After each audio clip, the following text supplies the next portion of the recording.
Good morning, Philippines. Well, I had to move it inside. The construction noise is just too loud. So I was sitting there trying to enjoy my cup of coffee, but that grinder just kept going on and on. Grab yours. Let's have a chat.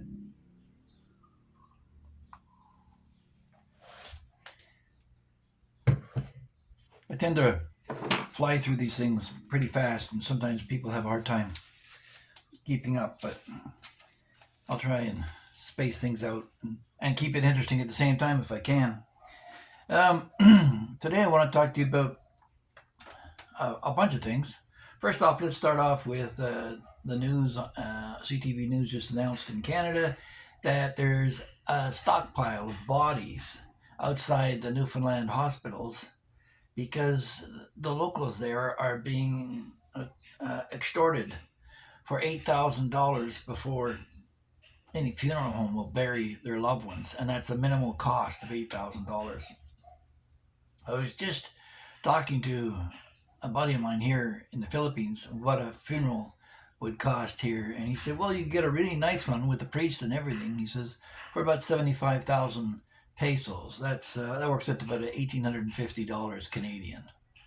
So I mean, if you think you're on the verge of dying, you should actually come to the Philippines and die here because they could give you a nice cremation and cast your ashes out in the ocean for less than the airfare and your period to live here, probably. So it's another sad state of affairs for Canada. Um, I had a I did a video recently, a couple of them on the day America told the truth, and the Americans are still lying to themselves after 250 years. It's not an attack on the American people. You're a hostage to a system. So no need to point out England did this or Canada did that, or I mean, I take my run at anybody. You should know that by now. Um, so yeah, there tends to be a diversion to point the finger somewhere else whenever you bring up an issue. There's, oh, what about him? I find it kind of disingenuous to the argument. And when it comes to choosing fact over fiction, I never read many fiction novels unless they were based upon some futuristic ideal to understand it, like, Brave New World, 1984, and all that stuff. And I read a lot in my day. I've got books here that I refer to all the time. What do we got here? Hating Whitey, Angel of Death, Old Age is Not for Sissies, John F. Kerry's biography, Parenting Isn't for Cowards, I'm Okay, You're a Brat. Obviously, I got a few on raising children over time. And then, dealing with cholesterol, that type of thing. I enjoy picture books too, of animals and things like that. They're always fascinating. That's why I like Critter Republic's videos so much and his website. I suggest you check it out. So, I just turned on the YouTube this morning, and there's a Mike from our Philippine journey saying that he was in a panic because he thought his account might have been deleted by YouTube. And no, I think it was basically YouTube is overwhelmed with data because I'm not getting my analytics either. It's been like that for over a week now. So, but point taken. I mean, Facebook, there's jokes going around about Zuckerberg unplugging the system for a while. Google, Instagram, they're all under assault. And naturally so, because in case you didn't realize, boys and girls, we're in the middle of World War III. Just because you don't recognize it because there's not tanks running through your neighborhood, it doesn't mean that things aren't going on. Uh, the civil defenses are swamped with hackers from North Korea, China, and Russia who are just uh, turning off things at different times. Which brings me probably to my next point, which is survival tips. And I mentioned this a few weeks ago. You should be, regardless of what happens militarily, the sun next month is going to start switching poles. It's going to flip around. And when a celestial body of that mass and that explosive nature flips around, you can pretty well guarantee that something's going to come flying off of it in terms of an electrical magnetic storm. Now, whether it's directed at the Earth or not, or somewhere else, I mean, it's 360 squared degrees squared, so it could be anywhere off in the universe. But if it comes our way, we could have another Carrington incident like that in 1859 in Australia, and it could burn out our electrical grid. You'll go to your ATM and there'll be nothing there. There'll be no service for your internet. YouTube will be dead. All of the YouTube people who are monetized will be freaking out because there'll be no cash coming in. So, getting through the crisis, it'd probably be good that we go through this because the terms of dealing in survival have changed. I was a prepper years ago. I had dried food and all kinds of stuff in my basement. And we actually opened up a multi-level marketing firm called Pharaoh Foods because they found, I guess, honey in the tombs of the Egyptians, and it lasted forever. So that's why we chose the name for that. But getting back to the point, survival tips have changed radically in this modern world because, as my friend Gert Mueller once said to me when we were in the sales business selling cars, Cartmel, I'm not going to buy any food. I'm going to buy ammunition, and I'll come over to your place. So, yeah, you know, this whole idea of passivity and retreating into yourself, you better be able to defend your fortress. But before we get there, let's get to your body's basic needs. The fact is, you can go about 70 hours without water. So you need to stockpile water. You need to bring in extra water. And if you double what you normally intake, you'll be head and shoulders amongst most of your neighbors, and they'll be coming after you for it. So clean water, maybe buy a simple filtration process. If you're stuck out there and you've got no other source, there's these ceramic filters that they have. They're pretty basic. That'll take a lot of the microbes out of them, and they're not that expensive. But yeah, definitely water, because you can go 72 hours, I think it is, without water before you're virtually dead. Second thing is, of course, air. If it's a nuclear situation, you're going to be able to make sure that you got as clean a source of air as possible. That's why I think coastal living is probably best, because the oceans are huge purifiers of the air. The plankton on the surface of the water does far more than all the forests on the planet. So you want to live in a coastal area where there's a breeze, and hopefully the breeze coming your way is non-nuclear. So air, you can last maybe 72 seconds without air, 72 days without water, and 72 hours without water, sorry, and 72 days without food. The number 72, just think of that for any of them. So in terms of food, before you start eating the family dog and all the rest of it, you're going to have to start looking at sources of food that are naturally occurring around you. And yeah, you got to look at what's around you in terms of, in North America, you've got things that you're probably totally unaware of. Bulrushes, if they're growing on the side of the road, are 100% edible and a good source of carbohydrate in the roots and that. Just watch the heads are fluffy. You have to boil them. Dandelions, very high in vitamin C. The whole plant is edible. It's an invasive species from Europe, but still just the same. They're growing all over the place. And if you're here in Asia, I mean, you probably know most of the fruits and vegetables anyway, but just familiarize yourself where they are. You may have a spot in the jungle or off the coast that you recognize and you want to get there. Of course, you might want to stockpile some gasoline if you wanted to get out of the city in time for anything, but that would be a long shot if it was a surprise attack and the gas stations will very quickly run out of gas. So, I mean, these are worst case scenarios. I'm not trying to freak anybody out, but you realize too that, you know, if you're in Asia and you're like in the Philippines and you've got your local security guard standing in front of your 7-Eleven with a shotgun, when the society collapses, he's not going to be using that shotgun to protect you. He's going to use it to protect his own family and friends. So, and friends may be very minimal at best. So we didn't think about those terms back in the 70s. We were thinking more in terms of food and provisions and that type of thing. But you should be able to learn some basics of how to defend yourself. And I'm not talking about with a gun, because ammunition can run off just as much as gasoline. Should be learned to be able to handle a knife, and we'll be back to the Stone Age.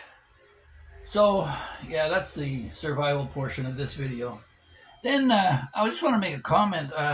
88% of my viewers are male. I don't know what the attraction is to men, but ladies, you've dropped down. You used to be about 20-25% at one point, but it's continually dropping. And yet the numbers of subs remains the same. So it means the ladies are dropping off and the men are replacing them. But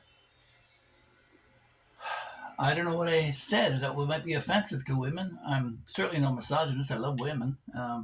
But yeah, I don't know. The last two videos, I did something relative to, which is more of a woman's issue, and a sexualized issue, which is about the bosom. It's in the library below, but that was as much to inform men not to waste their time coming to the Philippines if they're looking for that type of thing. And my back to my video on saving face. My second wife, she suggested that I should maybe terminate my life when our marriage fell apart. It would be much more convenient for her in terms of the lies she spewed to our children if I would kill myself. And rather than do that, I just chose to disappear. So it's not like somebody took me away from my second wife.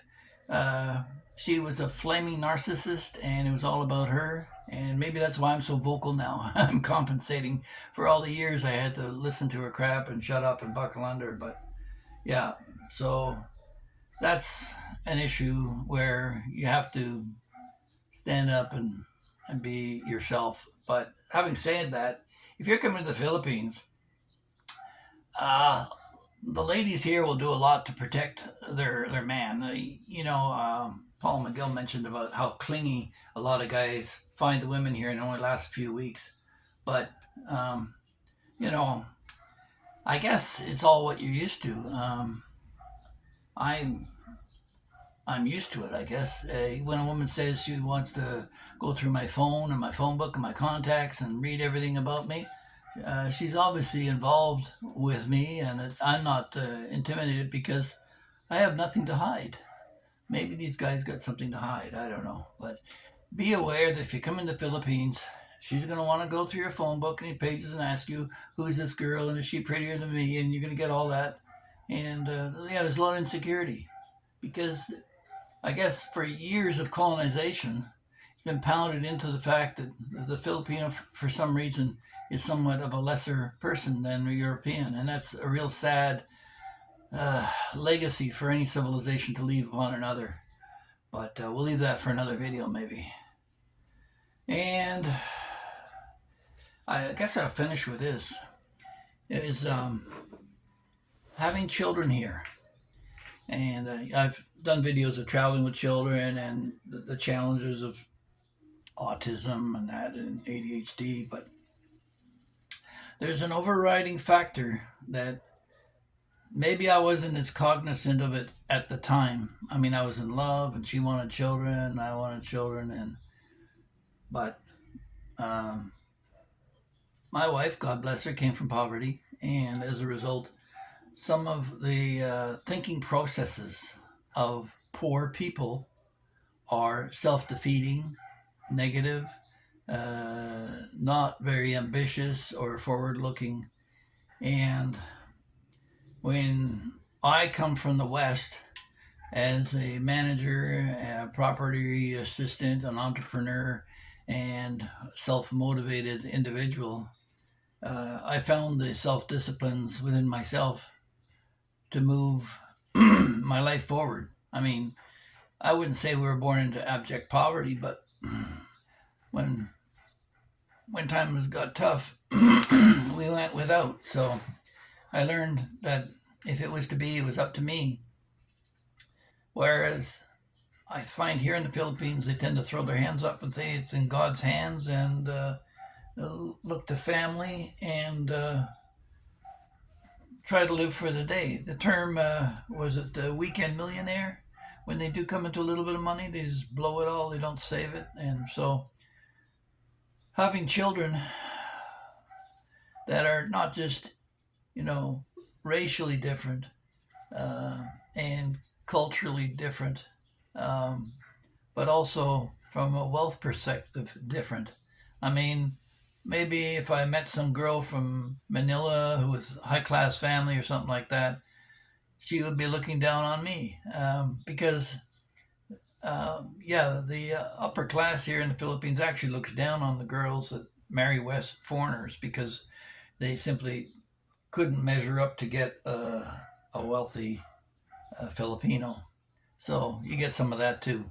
But back to my point about raising children here is that, um, you know, I see the kids here when they open the candy wrappers and they throw them on the street, or adults walk around and their dog goes and poops on the ground and they just walk away from it. Unless there's rules in place and they're enforced, it doesn't seem to come into their minds that there's a social responsibility uh, in that regard. I mean, they take care of families and friends directly, but quite often you'll see they'll sweep something to the edge of their property and it drops there. They won't go across the street and pick up the garbage of their neighbors. They'll just walk by it like that's not my job. So I'm concerned with my own children, how their attitudes are growing up. And while they show the blessing, you know, when they come into their aunts and uncles and grandfather and the rest of it, uh, day to day, I'm just wondering about the attitude and the negativity that comes from the poverty mentality. In trying to drive home any kind of discipline, I'm sorry, but I'm retired. I'm 70 years old, and maybe it's an abdication of my responsibility. But they're my wife's children, and I have to default to her and say, you know, it's it's your life too, and if it doesn't work out for them, you bear some of the responsibility because in the end, I'll likely be dead before they graduate from university, or in any case, I won't be in any great shape. So then you wonder about your legacy. You know, I mean, I bought her property, so she has that as something to lean on. But like the likelihood of her just selling it for cash because work is out of the picture for her, her being physically handicapped. So that will be basically her retirement when I go, and I'm trying to amass enough here so that the kids are taken care of for university. But I would seriously question whether they'll complete university or whether universities will even be around then because it's been proven left and right having a university degree means virtually nothing anymore. And by uh, self uh, discipline thinking, you can get far ahead. I mean, Elon Musk and Bill Gates, and there's a number of them. You know the list that didn't finish university and didn't finish school even, and open businesses out of the garage. So that whole argument about for financial success, you need to have a university degree. I mean, at our graduation, I remember all the guys, 26 out of 40 of my alumni from high school, 26 out of 40 got their PhDs. They're doctors, doctor teachers, instructors, actually, even as well. And I remember my graduation, I pulled out a cigar at their dinner and I lit it up with a $20 bill. And I was the one who paid for the dinner because these so called university uh, prospects for higher education couldn't afford to pay the meal. But me, with my little paper route, my Fuller Brush sales, and on the side, I was pretty much determined that I wanted to cut my own path and be an entrepreneur. Fortunate for me. But so it's a different world here in the Philippines, and I can't function as an outside investor. So I stick with what I know. and we'll be cashing out over time, and hopefully it'll be enough for my kids. So if you come here as an older man and you're expecting to raise your children the way you did in the West, well, even in the West, you can't do it anymore because the world that you had growing up doesn't exist anymore, as they say. So you hope that genetically and through as much nurturing as you can provide, that they will find their way. Um, Teaching them self responsibility and social responsibility at the same time is more difficult in a looking out for number one society. So, if you found any of this interesting, I'd like to hear, particularly from Philippine people and women. Let me know uh, which of my chauvinistic attributes annoys you the most, so I can try and tone it down. But like I say, it's my job as a man to protect, and it's your job to nurture. If you have a problem with that, let me know. But those are instinctual. And let me leave you with this one thought. Everybody focuses on how greater we are as human beings above the lesser animals. Try focusing on the animal within yourself and understand what motivates you other than hunger and desire. What else is there out there instinctually within your core? And when you can understand your animal self, only then, I believe, can you conquer it. As it is with every addict, they have to deal with that before they can conquer their addictions. So, with that, God bless you all, and we'll talk to you in the next one. Bye bye.